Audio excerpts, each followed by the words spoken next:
Philly is giving up an average of 100 rushing yards on the ground and 50 receiving yards to opposing running backs.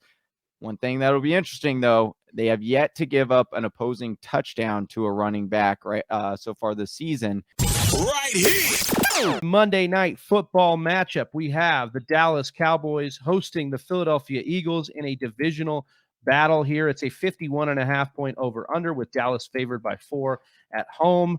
We're going to jump into this Philly offense, but before we do, I'm asking Whisper Nation to go ahead and hit that like button, hit that subscribe on the YouTube channel, help us grow Whisper Nation and continue to move us forward past 2,000 subs and to infinity and beyond, like Buzz Lightyear used to say. Keep it going here. We are going to move into this Philly offense, though, and I think the important question, maybe the biggest question we have, because we know Jalen Hurts and we know Miles Sanders in this offense, but really the pass catchers, Austin, and what are we going to do? Because Devonta Smith flashed big in week 1. We saw a little bit of usage in the tight ends, but we didn't see Jalen Hurts really get throwing that much last week. Yeah, going up against San Francisco and game flow just didn't really work in that favor, but between the pass catchers, you're going to be looking at Devonta Smith and you're going to be looking at Jalen Reagor. And I feel good about both of them. I feel better about the latter there and Jalen Reagor just because he's probably available on your waiver wire.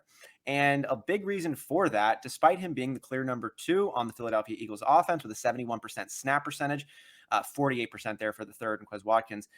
He only had 2 catches last week, Travi, on 5 targets, but he did have 2 big plays that were called back that had they gone through would have changed the entire conversation. And I think Reagor would have been popping up on a lot more waiver wire articles around the industry. Now, Devonta Smith, he's probably already picked up. He is the number 1. He leads the team in targets. He's looked as promised. I don't think he's going to be a world beater in his rookie year, but I think he's going to be a really good piece of the Philly offense that keeps them moving forward. I think Reagor is going to be a part of that as well. I think he's a bit of like a poor man's Devonta Smith, real talk. But I think that because he's going to draw less impactful cornerback coverage, he's going to draw less attention from defensive schemes. There are going to be opportunities for Jalen Reagor to pop, and because of his play style, he will do exactly that. Also want to make a call. Yeah, I would agree. I agree with that completely. I want to make a quick note on Dallas Goedert, who I think you could fire up this week as a nice start. Over 65% snap share in both games. Also facing a Dallas defense that has given up 12.4 points per game to the tight end so far through 2 games. So I think Goddard's firmly in your lineup as another piece that Jalen Hurts could get the ball moving here. Johnny, speaking of Hurts, where are we at with the trust level? Last week he didn't throw any touchdowns, but he still finished as a pretty good fantasy QB. Yeah, and I think that's what you see with Hurts is that he has such a safe floor, and that's why we like him so much, because once again, in this game, just like we talked about last week, and we'll continue to talk about it, Jalen Hurts wakes up in the morning, walks into the stadium, and he's already got 60 yards rushing because that's just what he does. He has yet to rush under 60 yards in a single game that he starts and finishes. So Jalen Hurts has a tremendously high floor. He's had a significant amount of 300 passing yard games, so you know he has that upside. You look at Dallas, what have they done? Well, they've given up a ton of passing yards so far this season, 717 passing yards and 5 passing touchdowns to opposing quarterbacks. You're going to get him in your lineup. You're going to be happy because Jalen Hurts is about to go off. And not only that, it's a divisional game, boys, so it should be a lot of fireworks on a Monday night. Love Hurts play this week. A lot of those fireworks will belong to the Philly offense, maybe because they're only 4-point dogs here, so it's 51 point over under. But a lot of the motor that makes that offense run is Miles Sanders. Through 2 weeks, he's been the RB 22 in PPR and standard. He's averaged 16 touches per game, a little bit over 4 yards per carry, even though he played a tough San Francisco defense last week. Over 65% of snaps in both games.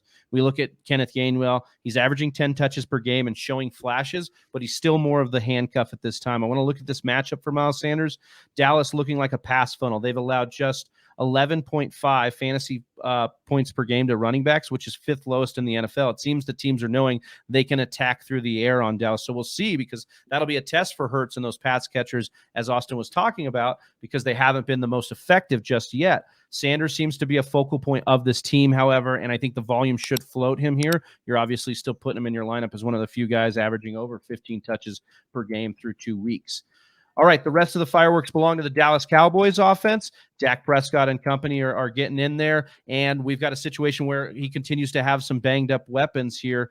Austin Cooper is a little bit dinged up right now, which, Jerry Jones saying his eyes aren't too far apart, but also that Amari Cooper may play in this game. He doesn't know yet. How are we feeling? And that's a Monday night game, Austin. How are we feeling about putting Cooper in and Ceedee Lamb and that effect as well? Ceedee Lamb is an auto start. Ceedee Lamb looks better than advertised. Ceedee Lamb is the wide receiver 13 in standard, wide receiver 12 in PPR, had 9 targets, 8 catches, 81 yards, 104 yards in week 1 on 15 targets. He looks great. He moves in such a special way too. His numbers look great. His on the field work looks great. No cause for concern with Ceedee Lamb. Get him out there often. Enjoy it. Amari Cooper, though, ranks higher than Ceedee Lamb does, mainly from that strong week 1 performance drive. He ran 139 yards and a couple of tutties, but he followed that up last week against the Chargers, just 3 catches on 5 targets for a disappointing 24 yards. He also bruised his ribs. That's the part that is really giving me pause on this because the matchup should be pretty good. It's going up against a decent, at best, Philadelphia secondary. It's in a primetime game. You expect to see the juices and the testosterone and the energy flowing, and people are going to want to showcase for their moms and dads and everybody that they love. But Cooper, as Johnny's stated on many an episode, he's a very volatile player. And we saw that in his first 2 weeks. I don't know why that's not going to continue.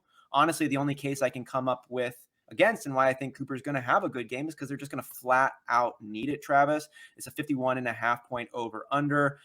Philadelphia is favored, which would mean Dallas is going to be playing from behind. That ball has to go somewhere. And Tony Pollard and Ceedee Lamb can only catch so many passes. They're going to need Amari Cooper. I think if it was in a lighter matchup in a different situation, I'd be fading him harder. I don't think that the Dallas Cowboys can fade Amari Cooper, and you probably can't fade Amari Cooper on your fantasy lineup this week either. I think you bite the bullet. I think you start him. I think you just temper those expectations, and you're not surprised if he puts up a bit of a dud.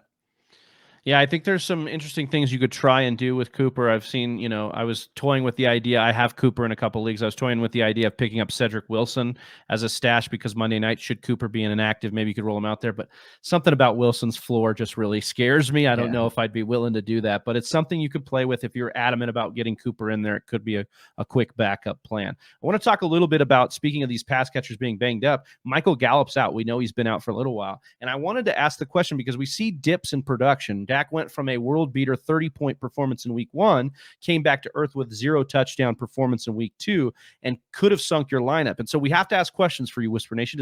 Is this because Gallup's been out? Is Gallup the missing piece that gets the ceiling there for Dak? Will the Cooper injury affect him? We got Philly being a spot that he could expose, but they've been a tough matchup on paper. But they've only played Matt Ryan and Jimmy G. So do we really know if they're that tough? Vegas likes this game to be a really high-scoring affair, as Austin and Johnny have pointed out. But I do have concerns if Dallas offense continues to absorb injuries. Keeping an eye on this game and on these injuries and see what Dak can do to rise above this week. He'll want to bounce back. I know he will from last week because that's the kind of player Dak is. So keep him in your lineup, of course, but just be monitoring that. Something we've been monitoring, Johnny, is the usage of Zeke Elliott and Tony Pollard, who has been the highest graded PFF back in all of the NFL right now, and yet he's still the second fiddle to Zeke, or you could say, or at least even keel with him. So what do we do right now in fantasy with these guys? Are we trying to get out of Zeke because of the usage of Pollard? What's the finger on the pulse here?